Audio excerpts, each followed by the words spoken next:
Hey everyone, welcome to another episode from Ampro Engineering.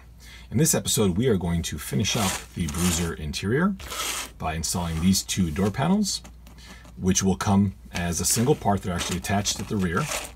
And you're also going to have to purchase these armrests and these absolutely adorable little door pulls and window cranks. Now, depending on how you want to paint the truck and how accurate you want to go, I have found that a lot of these trucks tend to have monocolor interiors.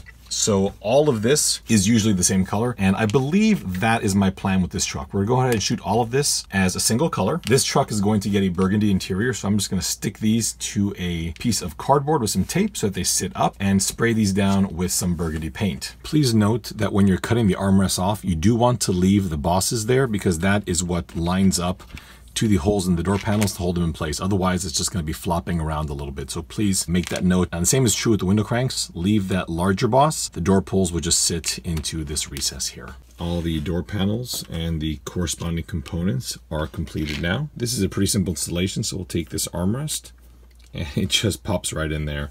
Flip it over and just put a few dabs of glue in all three of those holes, being careful not to put too much because you don't want to smear the paint. And these will work the exact same way. So let's snip these off the sprue. So those are all the parts installed. Now we'll flip this over and apply a little bit of adhesive. I know it looks a little bit bland and all red, but to be honest, that's how the door panels in my truck are. I have seen some of them kind of split as a two-tone, which was an option on some of the higher end models.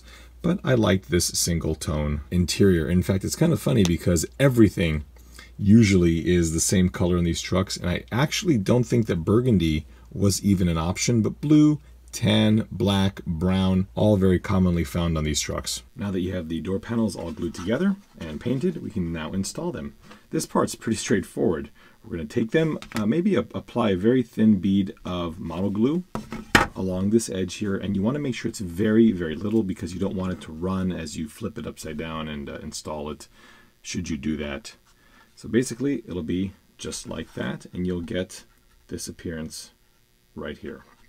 This is compatible with the driver figure, which you will see in a future episode, just like that. So that'll pop right in there, and his arm goes right above that. What I'm going to do on this is use some hot glue to hold it in place in the event I ever need to remove it. I think it'd be a lot easier to pull it off with hot glue. That'll be it, as I will do a final video with everything installed so you can see how all that looks. All right, folks, so that is the end of this segment here with this Bruiser interior. Please stay tuned for the unveiling where you'll see the whole thing assembled if you are crazy enough to go down that path. Remember that all the information to order these is in the description.